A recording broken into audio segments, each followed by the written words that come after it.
আজকে এসেছি যোগীর ভবন, যেটা বগুড়া জেলায় অবস্থিত।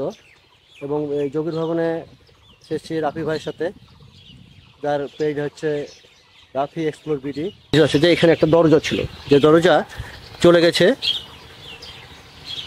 বগুড়া মহাস্থানগড়ের বিষয়। এটা এখন বন্ধ হয়ে গেছে, আগে এক সময়তে চালু ছিল, এরকম একটা ইয়ে আছে। আর এই যে জায়গাগুলো দেখছেন, এই জায়গাগুলো দেখছেন, বেহুলক্ষেন্দ্রের যে ভেলাটা ছিল, সেই ভেলাটা ওইখান দিয়ে যাওয়ার সময় এইখানে বেহুলক্ষেন্দ্র তার স্বামীকে নিয়ে এসে এই কূপের পানি তার পান করাইছিল। এবং এখানে একটা শিল্পাটা ছিল, এখন বর্তমানে নাই।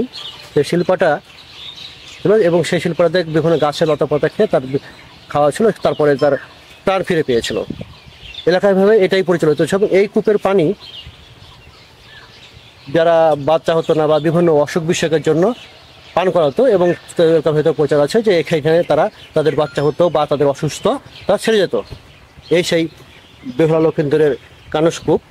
আর অঞ্চলে বা বাকি কিছু মন্দির আছে, সে মন্দিরগুলো আমরা দেখব এবং বেহুলা লক্ষিন্দরের এই জায়গাটা দেখব। এখানে অনেক বড় এলাকা, কিন্তু কালের বিবর্তমানে এখন আর সে বড় জায়গাগুলো এই শহরের মতো এটা ছোট্ট একটু জায়গা।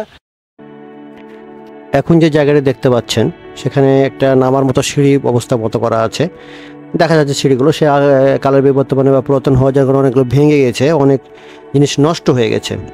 এখানে নাকি বেহুলা ওই যে মন্দির ছিল, যা দেখাশোনা করতো, তারা এখানে নেমে যেত এবং এখান থেকে নেমে এই কূপের মধ্যে নেমে সে বিভিন্ন জায়গাতে, অর্থাৎ কোনো মহাস্থানগড়ে আরও বিভিন্ন জায়গাতে এই পানির নিচ দিয়ে যেতে পারতো, মাটির নিচ দিয়ে যেত।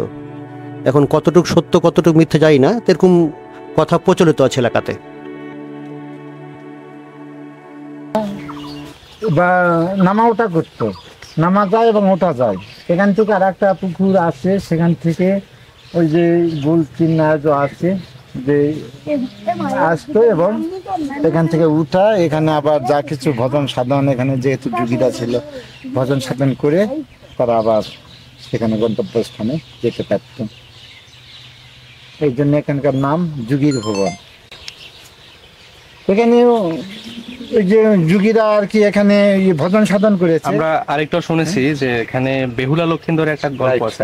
হ্যাঁ, বেহুলা লক্ষিন্দরের এরকম বেহুলার আপনার কি বলে, বেহুলা মাতা এখানে এসে পুজো অর্চনা করতেন। এবং ওখানে যে আমরা যে কুয়াটা দেখতে পাই, এখানে বেহুলা এখানে তার ব্যবহৃত একটা শিল্পাটা ছিল, সেটা সেখানে ফেলে দিয়েছেন। আমরা শুনেছি, এরকম শোনা কথা, মানে আমরা অতটা জানি না, এখানে এসে আমরাও শুনলাম। হরে কৃষ্ণ। এখন যে মন্দির রয়েছে, অর্থাৎ যারা মন্দিরে বিভিন্ন পূজা অর্চনা করে, এখানে দিয়ে মেন ফটক এটা। এখানে বিভিন্ন সময় বিভিন্ন ধরনের পূজা অর্চনা হয়ে থাকে। ভিতরে 4টি মন্দির আছে, এখানে একটা পূজার অনুষ্ঠান হয় এবং ভিতরে 4টি মন্দিরের মধ্যে দেখতে পাচ্ছেন বামে বা দেখতে পাচ্ছেন হরে কৃষ্ণ হরে রাম এরকম একটা লেখা আছে। সেখানে তারা বিভিন্ন পূজা অর্চনা আরাধনা বিভিন্ন সময়তে এই করে। এখানে যেটা ভঙ্গুর অবস্থায় একটি মন্দির, যেটি এখন কোনো কিছু হয় না, ভাঙ্গা অবস্থায় সে সময়কার চুন সুরকি দিয়ে তৈরি একটি মন্দির দেখে বোঝা যাচ্ছে পুরাতন আমলের। এই মন্দিরটি একটি মন্দির, সেই পদ্মাসনা করার পাশে ওইটি আরেকটি মন্দির, যেটি শিব মন্দির এবং লক্ষ্মী মন্দির। আর এখানে কালীর মন্দির আছে, এই যেটা কালীর মন্দির। খুব ছোট্ট আগের যে বিল্ডিংগুলো, আসলে ছোটো ছোটো বিল্ডিংগুলো দেওয়া আছে, সেই ছোট্ট একটা জায়গাতে ভিতরে গেটটা খুবই ছোট, সেখানে ঢুকে হয়তো সারা পূজা অর্চনা করে।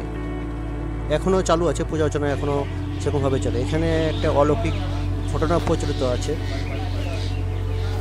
বেহুলা লক্ষিন্দর লক্ষিন্দরকে যখন সাপে কামড় দেয়, তখন বেহুলা তার স্বামীকে নিয়ে বিভিন্ন জায়গাতে ভেলাদের মধ্যে দিয়ে ভাসতে থাকে এবং ভেলার মধ্যে ভাসতে ভাসতে এই জায়গাতে আসে, যোগীর ভবন নামক জায়গাটাতে আসে এবং তার স্বামীকে এখানে শিল্পাটা আছে এবং কানসকূপের পানি পান করায়। এবং সেইখানে যে শিল্পটা ছিল, বর্তমানে শিল্পটা নাই, সেই শিল্পটাতে বিভিন্ন লতাপাতা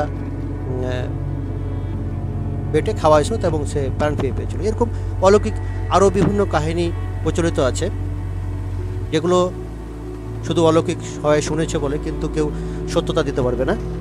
আজকের মতো এখানেই, দেখা হবে নতুন কোনো ব্লগে নতুন কোনো জায়গায়।